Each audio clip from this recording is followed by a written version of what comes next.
This is a therapy session for Liverpool fans around the world. Now, the last week has been brutal. Now, Liverpool fans, we've experienced disappointment before, right? Like we've lost Champions League finals to Madrid, we've lost the league to Man City by 1 point. But at least in those moments, I could accept that I was losing to a team that is as good or better than us. I could accept that. Even the PSG game, I could accept that because when you look at the teams, the squads, there's not a lot of Liverpool players that would get into that PSG squad. And this isn't revisionism. This isn't it. Me looking back and trying to change the narrative. Alisson, Trent, maybe the two CBs, Konate, Van Dijk. What was that, 3 players? 3, maybe 4. The midfield, maybe McAllister for Ruiz, 5, and then Salah for whoever. So 5 or 6. So it's basically split in half with both teams. So I can understand us losing that game. The performance for me was abysmal. Over the 2 legs, the performances was abysmal, and it showed in our performance against PSG and against Newcastle how tired our players are. And I have to put some blame on Arne Slot because throughout the season, I would see Gravenberch play 90 minutes repeatedly, basically running him into the ground. I would always see McAllister be the one that gets subbed off or whatever. And I don't understand the lack of, you could use Curtis. I'm not the biggest Curtis Jones fan, but you could use Curtis Jones a little bit more. Give him 30 minutes every game. Maybe sub one McAllister or Gravenberch off. Give Curtis Jones 30 minutes. Give Endo 15, 20 minutes, whatever. Preserve their legs throughout the course of the season. Play Chiesa more. I cannot understand why he wants to play Jota, Nunez, Diaz every single game, but not Chiesa. Chiesa is a better player than all those guys. He has better pedigree than all those guys. He's more talented than all those guys. And yet he plays less than all those guys. And they haven't produced for 3 months. So why are they still playing? Why are they being run into the ground and Chiesa's just run on the bench? Why is Harvey Elliott not starting some games and seeing more minutes? If I had to add up Harvey Elliott's impact this entire season and Soboslai's impact this entire season is the same. And Harvey Elliott has played a third of the minutes, maybe even less. Why is he not getting game time? How can you say you don't trust your squad? The starting 11 has been abysmal half the season, being carried by Salah the whole season. Why don't you use the bench? Chiesa, Harvey Elliott, Endo, Jones. Play them every single game. If it's 30 minutes or if it's 60 minutes, depending on the opponent. If they start the game and we're struggling, you can bring on the Soboslais, the Diaz, whoever you want to bring on. You can do that. But you don't. Why you start them every game, make them play 80 minutes? 10 minutes is not enough to rest anybody's legs. It doesn't do anything. If you're going to play 80 minutes, might as well play 90 minutes. It's pointless to me. And it showed the last two weeks. The last 2 weeks, it showed in our performance. Our players are exhausted. They're tired. And now we're seeing Salah. I mean, Salah is obviously fasting right now.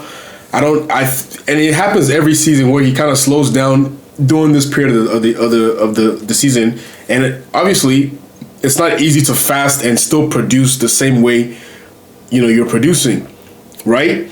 Especially when you're the one carrying all the load. In previous seasons, it was okay because you had Mane, Firmino that could supplement some of the work. But this season, the drop-off is really scary because nobody else is helping him. Gakpo's been injured. He was his biggest help, and he's been injured. Hopefully, he's fit for the rest of the season because we need him. I'm genuinely worried that 2 games go by when we play Everton next game. As annoying as they are, who knows what they could do in that game? because they always seem to find the energy against us. So who knows what happens in that game? But we can't afford to lose. We can't afford to lose in the month of April, because that's going to put the pressure on us. Now that I've talked about the PSG game, whatever happened in that game, the Newcastle game, that was the worst final performance I've ever watched as a Liverpool fan. I've been a Liverpool fan for 20 years. That is the worst final performance I've ever watched as a Liverpool fan. That is the one time in a final we were heavy favorites and we got bossed like that. We had no legs. This final did not creep up on us. We knew it was coming. But like I said, the rotations throughout the season were not helping us. You're running the engine in the midfield. You're running their legs away. This isn't the likes of Milner and Wijnaldum, Lallana, guys that had 3 lungs. We don't have that anymore. You can't run your midfield into the ground like you used to. Henderson and those guys.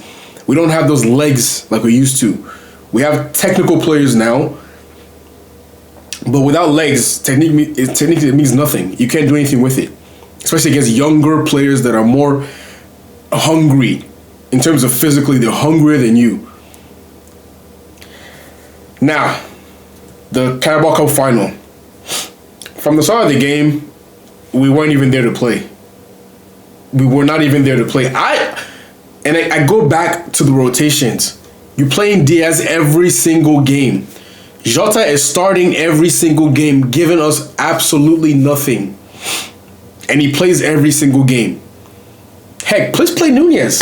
Start Nunez and see what happens. It can't be worse. It can't be worse. Start Chiesa over Jota. It can't be worse. It cannot. And we saw every time Chiesa plays outside of the Plymouth game, he's hungry. He wants to make an impact. He does things. Right foot, left foot, he can shoot with either foot. He can finish better than any of those forwards outside of Salah, maybe. Or maybe Jota when he's on form. But he's been on form for the entire year, calendar year. Newcastle thoroughly deserved to win that game. And I can't read it. I can't say anything else other than they deserve to win that game. And it goes back. We played 9 more games than Newcastle. I think the commentator said during the broadcast, 9 more games. If you play 9 more games more than another team, your legs are automatically at 30% less. Automatically. But we don't rotate. We keep the same people out there every single game. No rotations, no nothing. We're up in a game, take Salah off. Bring on Chiesa. Give him a little breather. You don't want to do that. This is not 27-year-old Salah that's in the peak of his prime, physical peak. This is 32-year-old Salah. He's still aging. No matter how good he is, he's aging. No rotations. Okay, cool. Now that I've gotten my anger out about the last 2 games, I can honestly look forward to next season. Now, going to this season, I didn't expect us to do anything. Call me a bad fan. I did not expect us to win the league. I thought it would be Man City. I did not expect us to, maybe an FA Cup or Carabao Cup. It's a toss-up. Anybody can win that. So maybe we could have gone 1. And the Champions League, I definitely didn't expect us to win it, right? It wasn't until 2025 started that I started to have hope that we could win multiple trophies. Now we're stuck with 1. And it's gone that bad that we're hoping and praying. We're so fortunate that Arsenal is the team chasing, because that's the team I trust the least in the league. I trust Man City currently right now to win the next game more than I trust Arsenal. That's how much of a bottle job Arsenal have been historically. But forget this season. I'm looking forward to next season, because Arne Slot gets a full season of these players. Now he knows. Now he knows. Tsimikas, Robertson. You need a new CB, because you can't rely on Joe Gomez to be fit for a full season. I don't trust Curtis Jones. I mean, he's probably not going to leave because he's a homegrown player, but I don't trust him. Much as I like Endo and, the fanfare, he's not good enough to play for Liverpool. That's 5 players already. 5 players that need to go. Okay, maybe I'll leave Jones. So 4 need to go. Then you look at Jota, needs to go. Never fit. Gives us half a season. Nunez needs to go. He's just not good enough. So what are that? 6 players. Diaz, to me, is too hot and cold to be a Liverpool starter. And being, the pride, the star man of Colombia's national team, he's not going to be sitting on the bench waiting for somebody to get injured or whatever. So he needs to go. And then throw in a couple other players. We probably need to offload 7 to 10 players in the next year. Bring in the likes of Kirkesh, I'm hearing. I don't know, Hoyson or Zabani, another center back. People are saying Van de Ven. No. Why do we want Joe Gomez again? Injury-prone center back. We don't want that. Midfielders. Who can we get as a DM? Because Gravenberch is not a DM.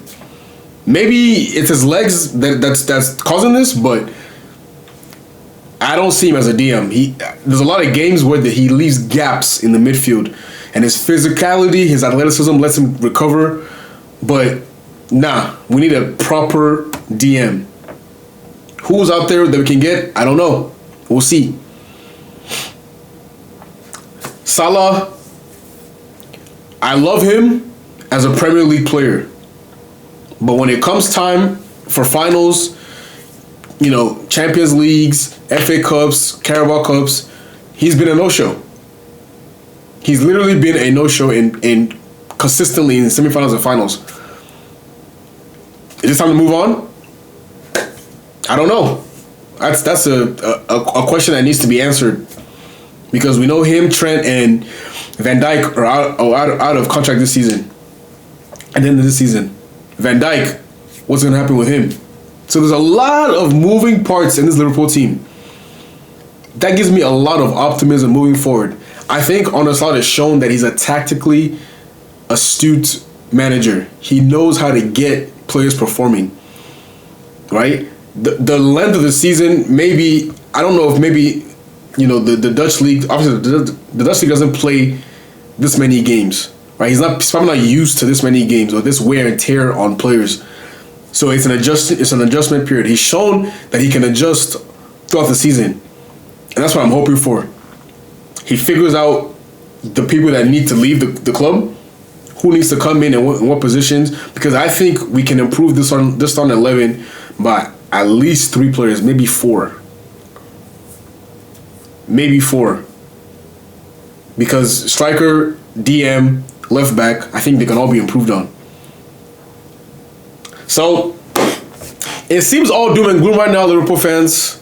Speaking to myself as well, it seems all doom and gloom right now, but we have 9 more games, I think, till the season ends. 9 more games. We have a transfer window coming up. We have players that are going to be sold for some money. There's optimism. There's things to look forward to. I don't see Man City as, they're just going to flip a switch. They need to overhaul too.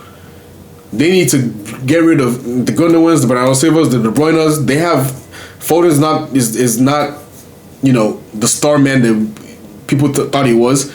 So they need to make changes as well. Arsenal, as much as we like to say, if they get a striker, everything will change. They don't have X factors in their team. They don't have winners in that team. Maybe they'll win it next season, but we don't know yet. So there's still a lot of growth and room for every team in the league to improve on. But the fact that we're able to win this league with a new manager, a lot of, overhaul needed to happen, I'm so optimistic. So this is my positive spin on the month of March and everything that's happened.